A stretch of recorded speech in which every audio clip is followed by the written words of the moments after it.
ආයුබෝවන් එකතු වෙලා ඉන්න SW ගැජට් සමගින් අද අප සාකච්ඡා කිරීමට බලාපොරොත්තු වෙන්නේ ශ්‍රී ලංකාවට පසුගිය දිනවල බලපෑ කාලගුණ තත්ත්වයෙන් ඇති වූ ගම් වතුරේ විශාල නිවාස ප්‍රමාණයක් යට වුණා. එහිදී නිවෙස්වල විදුලි පද්ධතිය සම්පූර්ණයෙන්ම අක්‍රිය වුණා. නැවත ගම් වතුර බැස ගිය පසු නැවත විදුලි ලබා ගැනීමේදී අප අනුගමන යුතු ක්‍රියාමාර්ග කිහිපයක් පිළිබඳව තමයි අද සාකච්ඡා කිරීමට බලාපොරොත්තු වෙන්නේ.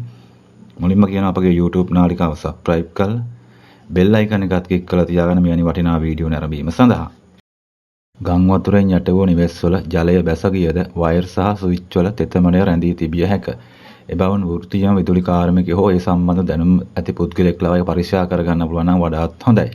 හොඳයි අපි දැන් බලමු ගම් වතුරට හසු විදුලි උපකරණ නැවත භාවිතා කිරීමට අනුගමනය කළ යුතු ක්‍රියාමාර්ග කිහිපයක් පිළිබඳව. විශේෂයෙන් ගත්තා උපකරණයේ මතු පිට ඇති රොන් මඩ සහ අප්‍රදාවයේ පිරිසුදු රෙදි කෑල්ලකින් හොඳින් පිස දමන්න. උපකරණ හිරු වෙලියෙන් හෝ හොඳින් හුලං වැදෙන ස්ථානයක දින කිහිපයක් තබන්න. උපකරණය ඇතුළත සම්පූර්ණයෙන්ම වේලි ඇති බව සැකහැර දැනගන්නාතුරු විදුලියට සම්බන්ධ නොකරන්න. හෙයා ඩ්‍රයි වැනි දෑ භාවිතා කිරීමේදී අධික රස්ය නිසා ප්ලාස්ටික් කොටස් දිය වී යා හැකි බැවින් ප්‍රවේශම්මන් ස්වාභාවික වේලීම වඩා සුදුසුය. පේනුව සහ වයර් පරීක්ෂා කිරීම. ප්ලග් ටොප් එක ගලවා බලන්න. ප්ලග් එක ඇතුළත මඩ හෝ ජලය තිබේදයි පරීක්ෂා කරන්න. ප්ලග් එකේ කූරු වල මලකඩ කා ඇතනම් ඒවා අනිවාර්යයෙන්ම පිරිසුදු කරන්න හෝ අලුතින් ප්ලග් එකක් දමන්න. ඊළඟට බලමු වයර් පරීක්ෂාව. විදුලි රැහැන් වල සතුන් කපා ඇතනම් ඒවා තුවාල වී ඇද්ද හොඳින් පරීක්ෂා කර බලන්න. හොඳයි දැන් බලමු උපකරණ වර්ග අනුව පරීක්ෂාව. මෝටර් සහිත උපකරණ උදාහරණයක් ගත්තා බ්ලෙන්ඩර්, ෆෑන්, වොෂින් මැෂින්. මේවායේ මෝටරේ ඇතුළත මඩ හෝ ගොස් ඇතනම් එය කැරකෙන විට සිරවී හෝ මෝටරේ පිලිස්සේ යා හැක. ඒ නිසා භාවිතයට පෙර හොඳින් අතින් කරකවා බලන්න. තද ගතියක් ඇතනම් කාර්මිකයෙකු ලවා පරීක්ෂා කරගන්න. තාපන උපකරණ උදාහරණයක් ගත්තාම රයිස් කුකර්, හීටර්, ඉස්තිරික. මේවායේ තාපන පද්ධතිය තෙතමනයට ඉතා සංවේදීය. උපකරණය උපරිම කාලයක් වේලීමට ඉඩ දෙන්න.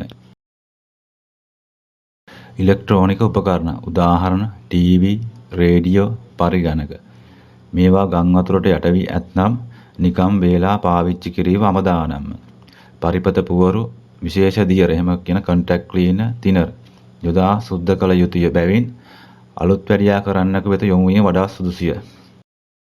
තෙත බිත්ති හෝ තෙත පොළොව මත සිටගෙන විදුලි ස්විච් ක්‍රියාත්මක කිරීමෙන් වළකින්න.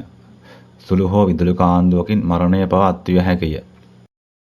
ගම් වතුරට හසු ශීතකරණ නැවත පණ ගැනීමට පෙර අනිවාර්යයෙන්ම කාර්මිකයෙකු ලවා පරීක්ෂා කරගන්න. එහි ඇති පරිවාරක තෙත් වී ඇතනම් විදුලි සැර වැදීම ඉහළ අවදානමක ඇත. උපකරණ පළමු වරට පණ ගැන්වීමේදී පරීක්ෂා කිරීමේ රබර් සිරප්පක් පැනඳ සිටීම අනිවාර්ය වෙනවා. උපකරණය ක්‍රියාත්මක කර පළමු මිනිත්තු කිහිපය තුළ උපකරණයෙන් අසාමාන්‍ය ශබ්දයක්, දුමක් හෝ පිරිස්සුණු ගන්ධයක් එන්නේදයි විමසිලිමත්ව ඉන්න.